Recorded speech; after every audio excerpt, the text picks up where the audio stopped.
everyone, and welcome to another episode of Small Town Big Business, a podcast about doing big business in rural Middle America. I'm your co-host for today, Deb Barnett. I'm also the Executive Director for Southern Illinois Now, where we focus on economic development in the southernmost 17 counties of Illinois. And I'm your co-host, Russell Williams. I'm Director of EThOs. And EThOs is a small business incubator, co-working spaces. We do training and development here in Marion, Illinois. Thank you for joining us. You're joining us in the Citadel building, which is a historic building here on Tower Square Plaza in Marion.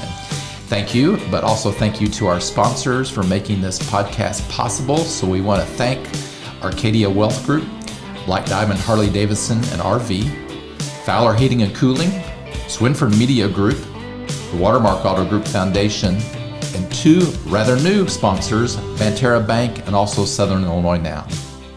Great, and you can find the podcast on your favorite podcast platform. You can also find us on YouTube just by searching Small Town Big Business. And while you're there, don't forget to subscribe. It is free, and you'll be notified of new episodes as soon as they are released. If you're new to the podcast, we talk with business owners, founders, leaders of organizations about how and why they're successful in small towns, like right here in Marion, Illinois, or in the case of today, just down the road in Carbondale, Illinois. And so with that, I want to welcome our guest for today. So Jessica Visage, and you are at Carbondale New School, the board president. Correct? Yes, that's correct. All right. So welcome to you. Thank you. We want to start just by, we will talk a lot about the Carbondale New School and some other things that you have going on, but let's start by just telling us a little bit about you and how you found your way to Southern Illinois. Right. So my husband was in the military for 11 years, and he was a drill sergeant in South Carolina. And That sounds tough. It was something for sure. He long hours, about 18 hours a day most of the time. So it was rough. And our youngest child actually has cystic fibrosis. So when we started weighing the idea of him re-upping his contract, we thought, how long were you going to be gone? How much time were you going to miss from our kid? And what does that look like if he were to be hospitalized for his disease? How does it look when we have another child who's in school? And ultimately, we decided that it was time for him to get out of the military and time for me to finally go to law school, which I'd been wanting to do for a long time. So you found SIU for the law school? I did. So we're originally from Missouri, and we wanted to be somewhat close to home, but not in Missouri necessarily. And this is actually only about 3.5 hours from our hometown. So Okay. it was Where is perfect that? area. Where's in Missouri? Rolla. Oh, yeah, sure. Mm-hmm. Yeah, Yeah, they have their own university there, too. they do. So SIU was a good experience for you? It's been incredible. I actually love all the professors. I like the smaller class sizes. There's a lot of help to be given. As a parent in law school, there's a lot of support. My kids have gone to law school with me. Oh, wow. So if there's a day when they're out of school and law school's end, there are times when I can bring them with me. My oldest actually participated in a mock trial with us, and he was one of the witnesses. So And how old is he? fun. He is 8 now. Oh, what a great experience. Yeah. So and we've brought the kids from Carbondale New School to watch a mock trial in my evidence class. So the professors have been very accommodating and very helpful. And then also just kind of seeing those two worlds collide, my school and my kids' school, has been really awesome. So let's talk about that. Your kids' school, Carbondale New School. Tell us a little bit about that and maybe how it's different from other schools in the area. So Carbondale New School was founded in 1974, so we're at our 50th anniversary this year. Congratulations. That's a big deal. It Yeah. is. Wow. We are so excited about it because it has so much to offer the community, and we really go beyond what we're doing in the classroom, and we extend ourselves to engage in the community. And now that we're at our 50-year mark, we're really trying to see what we're doing and how we can improve ourselves and enhance those great things that we have going on. So in 1974, a bunch of parents got together and they said, you know what, we're progressive. We want a progressive school for our kids, and we just really want something where our kids are individuals and not just a number. And so that's what they created, a school with small class sizes where kids are kind of commingled with each other. They're learning from older kids, they're engaging with younger kids, they're learning how to teach each other. So it goes so far beyond just learning what's being instructed to them. They're also helping each other learn things along the way. And now, 50 years later, we have Our pre-K classroom, we have a first through third classroom, and then we have a fourth through sixth. But sometimes we do go up to eighth grade if we find that the student would really benefit from being with us. And so with that, we've had great success in watching our students help each other out. There was one time we had a book cafe. So our older class, they had to do reports. They had to learn about the different types of books. So you have like your fiction, your nonfiction, and biographies and stuff like that. And then they had tables, and they would had their little waiter uniform on, and they came over to our younger kids, and they were like, okay, this is what books we have on the menu, this is what this book is about. Yeah. And so it really got our older classes to think about how books are written, what they're written for, their purpose, their style. And then also they had to read some of these books to give feedback. And then our younger kids got to learn from our older kids all this same information. And so it's just been a really cool experience kind of watching my kids grow in this manner, and they're so kind to each other too. All the older kids really view our younger kids as their little siblings. And so it's more like a family there than it is your traditional school. My favorite thing though is that my kids know all the teachers. And so when they're going into the next grade, they know what to expect. They know who their teacher is. There's no fear. When the next school year starts, we know what we're going into. There's no anxiety, there's no crying, there's no fear. It's just we're going to school and we're excited about it. So.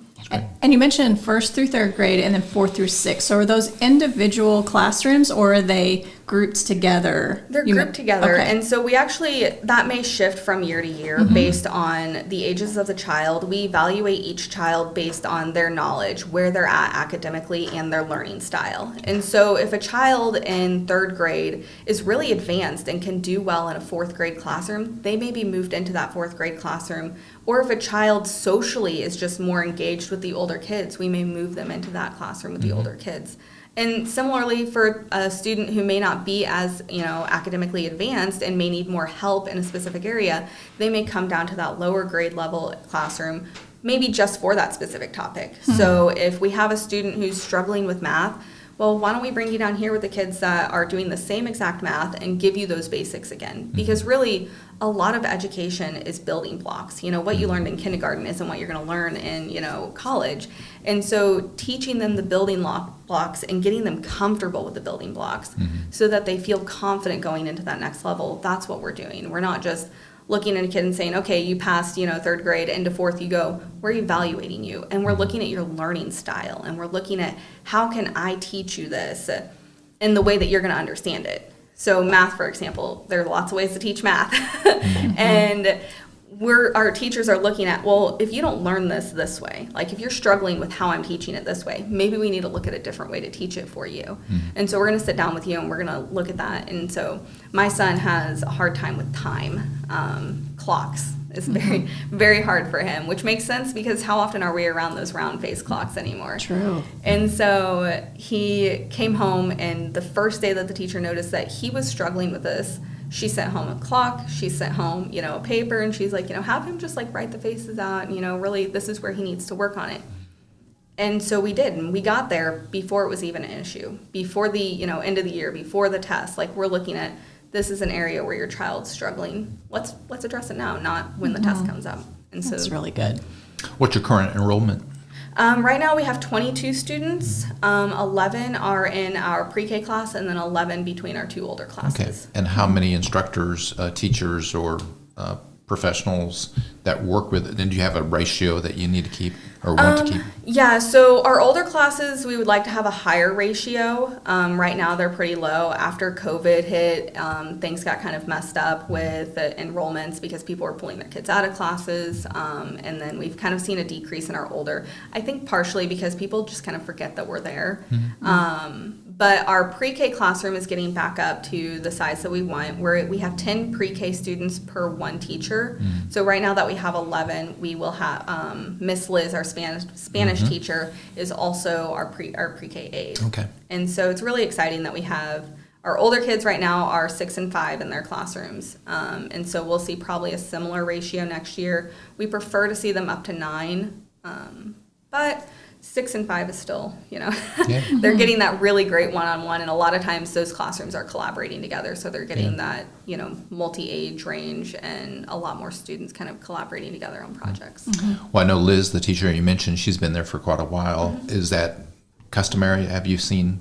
Yeah, so Miss Kathy has been there for several years. I don't know how many. Miss Melissa is a fan favorite. All of our kids love Miss Melissa. She's our pre-K teacher, and I mean, people come to CNS because of Miss Melissa. We've had people say, well, I heard about Miss Melissa, and so we would really like to get in her classroom. And That's great. Miss Liz, so we offer Spanish 3 days a week for all of our classes, and I find that particularly special because we're starting Spanish from age, 3, and we're working through that all the way up until the kids get out of school here, and that's really awesome. And really, that's the most important time to provide a foreign language or exposure to a foreign language. Yes. I always thought, waiting until we get into high school, it's much more difficult to pick up that language than it is when you're much younger. Yeah. So as a child, I lived up in Washington State, and in about 4th grade, they were introducing Spanish, and I thought that was so cool because, you get to learn like the basics here, and like it's a young age, but when I moved back to Missouri, you don't get any of that until high school. And it's so much harder to learn any sort of language in high school. And my kids, they're running around, talking in Spanish. And my husband, because the kids are learning at school, he downloaded the Duolingo app. And so now he's learning it at home so we can keep up with the kids and kind of, hear what they're saying and then converse with them to kind of keep it going. So.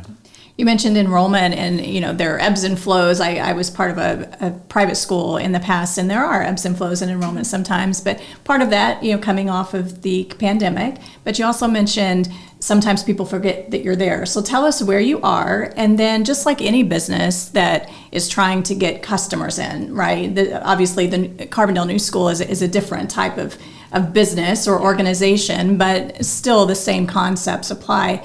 Tell us where you're at, and then also how you do get the word out about who you are. We're located in Carbondale, Illinois, off of Pleasant Hill Road, so 1302 East Pleasant Hill Road. And it's one of those schools where the kids have their own individual personality. And so some of the things that we're doing is having our kids be involved in the process of their education. And one thing that our kids do is if they don't like the way something's being taught, or if they would like to see more of one subject, our teachers are accommodating to that. For example, our big kid room, they did not like sitting in desk.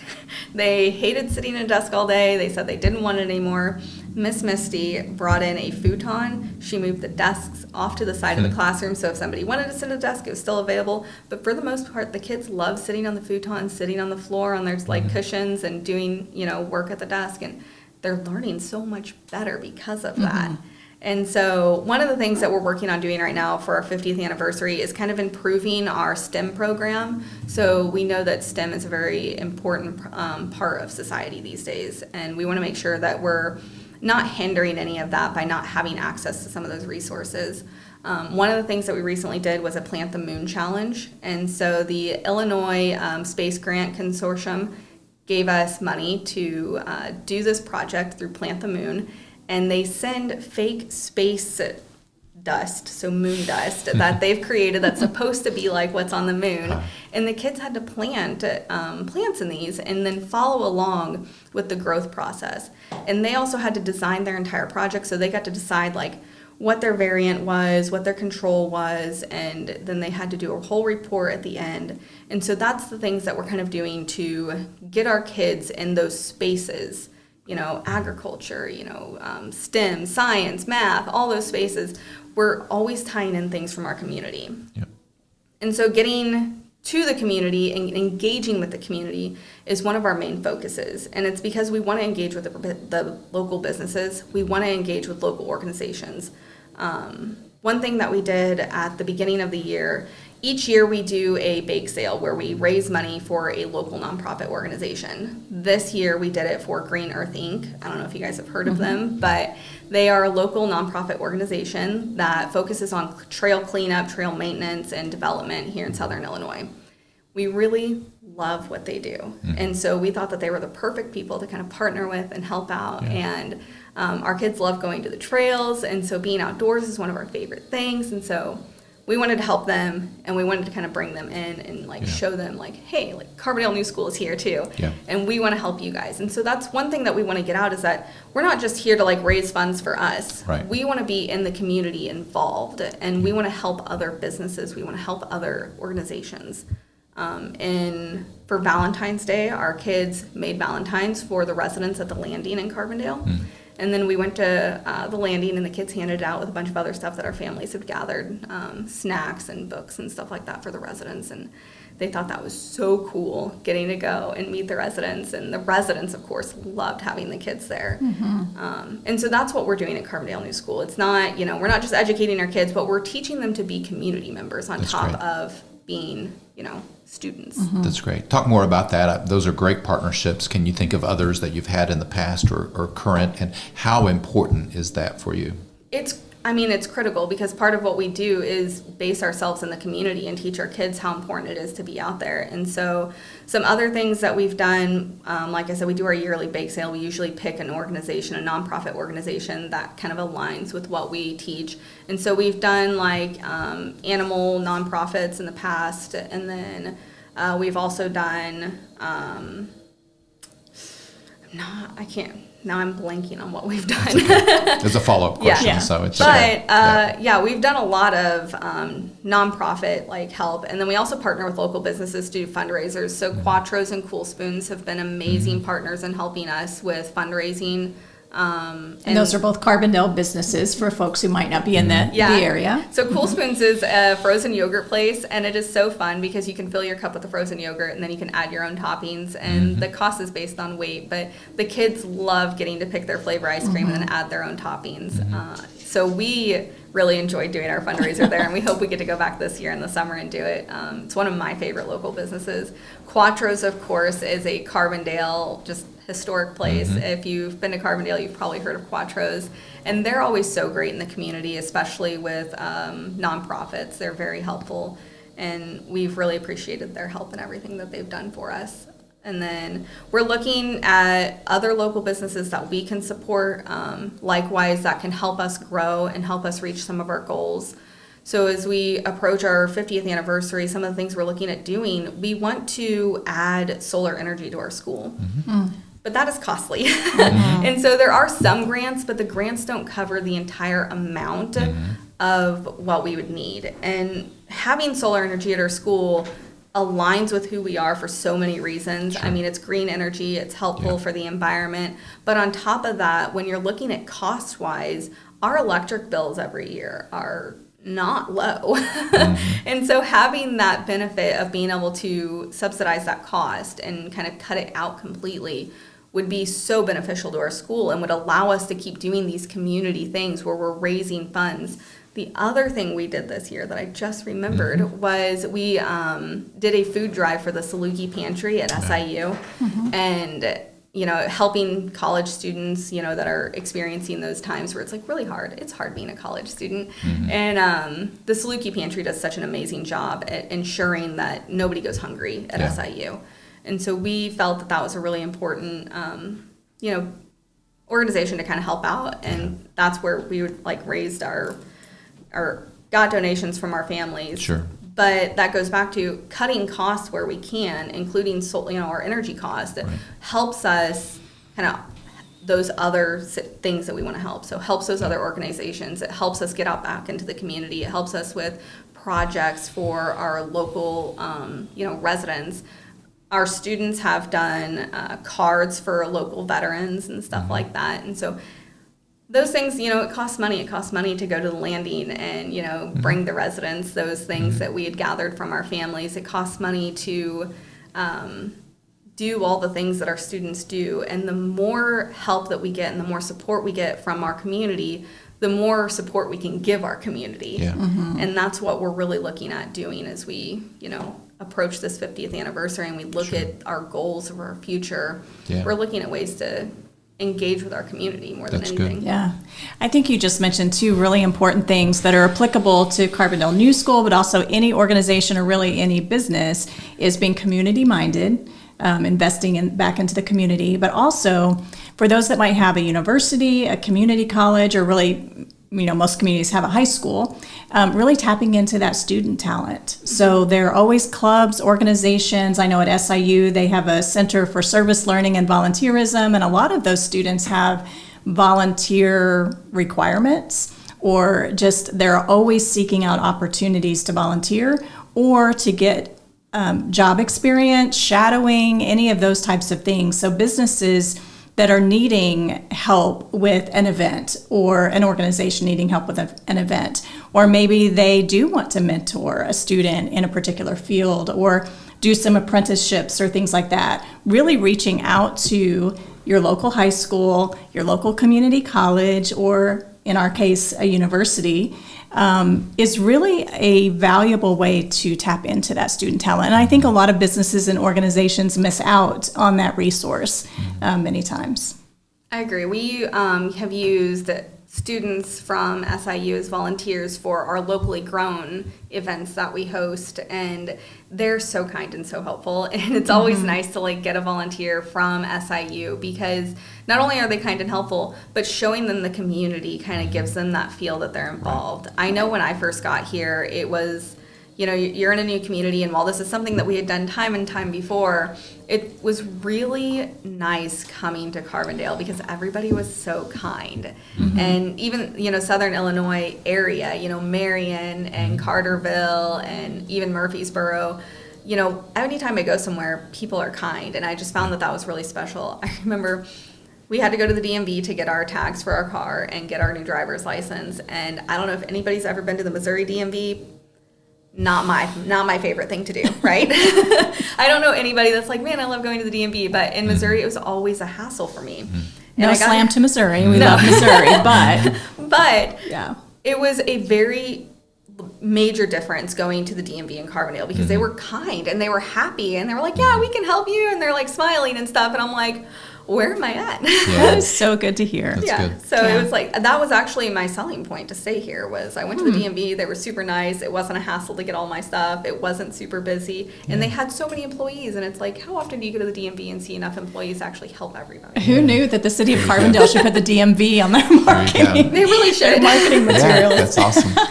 Talk a little bit about the new school campus and what are the features of the campus, and do you have needs that, you apparently had a visioning retreat recently, because it sounds like for your 50th anniversary, you do have an outlook. So talk about the campus aspect of that. So we have 2 buildings on our grounds, and then we have a very large playground area. And it's massive. It's great for students because they have room to play, run. We have a fort building area where they have wood that they can build their own forts with, and they've had dugouts where we give them shovels and they can dig all they want in that area, and they can build their forts and be as creative as they want.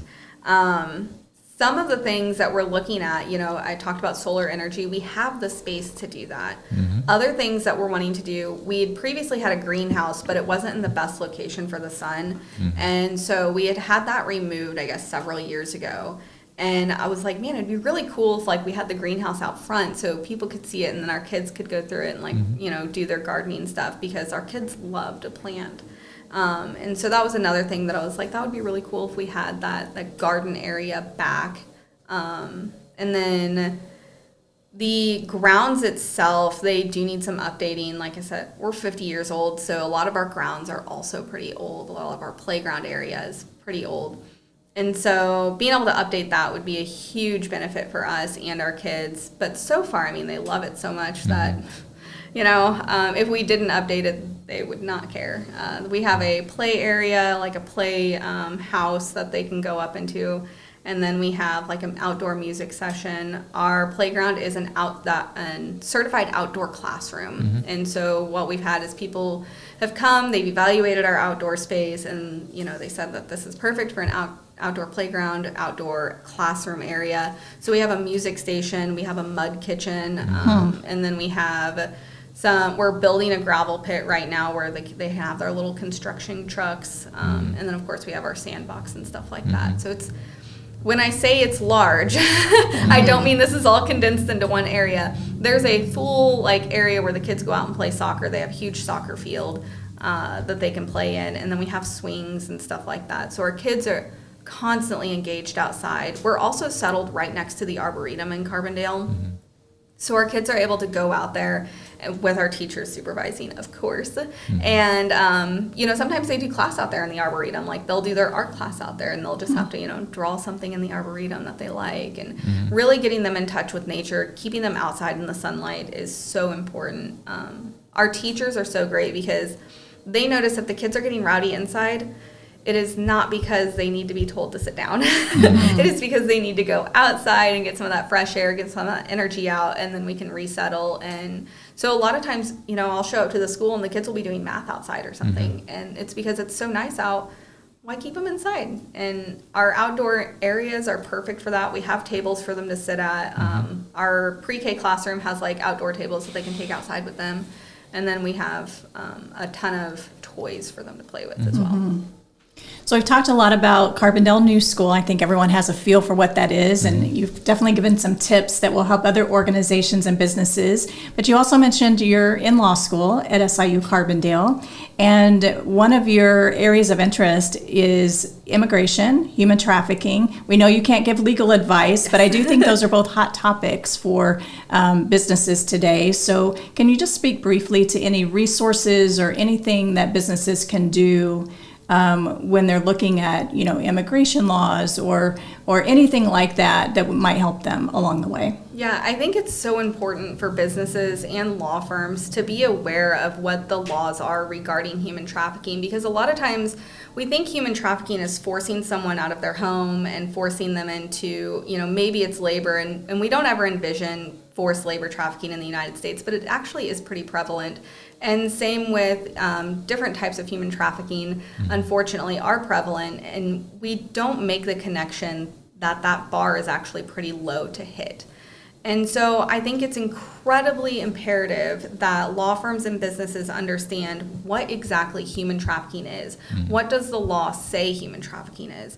Because if you're looking at, finding somebody to work for you that is an immigrant, whether they have a visa or whether they're undocumented, you want to be sure that you're not committing any acts that may fall into that human trafficking guideline. And that might be something as simple as threatening somebody with ICE or having them deported. And those are obviously not good things to say to people, but you also have to understand that those fall into what could be considered human trafficking. And so I would encourage businesses to kind of look into the law, use those resources online, the human trafficking resources, the immigration department and stuff like that. USCIS obviously has a lot of great resources on their website about what may fall into human trafficking. If you're a business that does visas for people that live outside of the United States, it'd obviously be imperative to get a lawyer to make sure that you're following the guidelines and the rules and the laws that surround having somebody come in on a visa to work for you. So we're a podcast about small businesses, and Carbondale New School is a nonprofit small business. Yes. Can you talk about their nonprofit, income, where sources of income come from? Yeah, so because we're a nonprofit, a lot of our funding comes from grants or donations and just community support.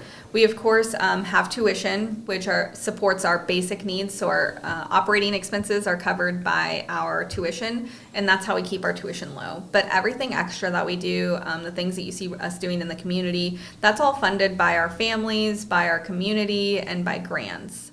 And that's one thing that is really helpful for us about being in the community is getting that community support. And we've had a lot of great community support over the past few years. And as we move into our 50th anniversary, I would really love to see more support and more connections with our community, getting to know other businesses and other nonprofits. I would love to make more connections with them. So that's one thing that we're working on doing is getting to know people, getting to know other businesses, other business owners, other nonprofit leaders, so that we can see what Carbondale has to offer, what Marion has to offer, Murfreesboro, because there's so many great places around us. And I think once we start connecting, you really see the community start to grow. The other thing that we have going on is we'll be fundraising through the summer. We also have our summer care program, which is new. Normally we've opened up a week or two of summer camps. This year we're doing a full summer care program that will start at the end of May, or I think it's the beginning of June, and go all the way through August, or at the beginning of August. So all the way through July to August, we'll be offering summer care. And it's comparable in price to all the other summer care options that are in the area. So we're not outrageously high, we're not, incredibly low, we are comparable, and it helps us kind of feel out people that may want to come for our pre-K program, getting them to kind of see the area, get them to kind of get to know our teachers and stuff like that. So it's open to more than just our current students. Our summer care program is open to everybody. We also noticed there was a really big need for summer care in Carbondale area. And when we started weighing, can we afford to do summer care? Can we afford to pay our teachers? What can we afford to do? We realized there is a really big need. And so we're pushing kind of our budget and kind of seeing what we can do. And fortunately, we're able to hold summer care this year because we had our funds, our people that have donated money to us has really helped us kind of get through the summer. So when we're looking at our budget for the summer and for the fall, we're seeing how do we get through. We've had a lot of people that have donated to us, and that really, really helps us. And I don't think there's a way to accurately describe the importance of donations and community support and our connections with our businesses as well. Having these fundraisers, if you see us out in the community fundraising, we're really just kind of trying to help prepare our school for the next school year, and then also for those community events that we hold. In the fall, we're going to be hosting Locally Grown again. Normally we've had Locally Grown in the past in the springtime, but we noticed there's such a huge influx of people in the area around the fall because of Halloween, because Halloween is such a huge event in Carbondale. And so we're man, it might be really nice to kind of fall in with our other community members as we're doing this, and kind of connect with them that way. So we're going to be doing Locally Grown in the fall, and we'll have more information on that as soon as we start planning it. But we love having people show up to these events with us and get to see us, and we get to meet you, and providing this event to our community is also a really fun time. And so local businesses that help, but by sponsoring this event, are helping us so much more than they know. Because we're not just sponsoring the event for us, we're sponsoring this event for the community so that there's something for people in the community to do that have young children. We do a lot of games, a lot of crafts, a lot of nature-driven activities as well. And so we love having that in the community. And the only way we're able to keep it going is with our sponsors and our donors. So if people want to know more about Carbondale New School, or they want to know about an event or sponsor an event, where do they find that information? So I would highly recommend our Facebook page. We have a lot of great information on there. I try to keep it updated. And then also we have www.carbondalenewschool.com, which is our business page, and you can learn quite a bit on there as well. And I will just add another plug. You mentioned connecting with other nonprofits in the area. And in Southern Illinois, we're really fortunate to have the Southern Illinois Community Foundation. And they also help connect nonprofits with one another. They provide trainings, workshops, all those types of things. So any other nonprofits out there that are listening, especially in the Southern Illinois region, the Southern Illinois Community Foundation, which I believe is sicf.org, that would be a great place to get connected as well. Exactly. So Jessica, why do you do what you do? Why do you serve as a board member? When we got to Carbondale, we found Carbondale New School after my son had just kind of fallen out of his love of learning. And we wanted to reignite that passion. And so we found Carbondale New School, and he has loved being there. And when a board member position opened up, I thought no greater way to help the school than to, be part of their board. On top of that, I had a vision about what we could be doing to showcase how special our school is. For a few years there, it was kind of we have all these great things, but a lot of what we were relying on was word of mouth. And so people, tell their friends about how much they like Carbondale New School. But that's not enough for a nonprofit organization to keep going. You have to have more. And of course, you know, we don't really have the funding to pay for like a professional advertiser to come in here and, you know, run our Facebook page and our socials and, you know, get us going. But as a millennial myself, I felt confident enough to kind of show who we are in the channels where I knew my age range was looking. Yeah. And I knew that was Facebook. I knew that was, you know, what we could do in the community. I knew being present in the community was critical.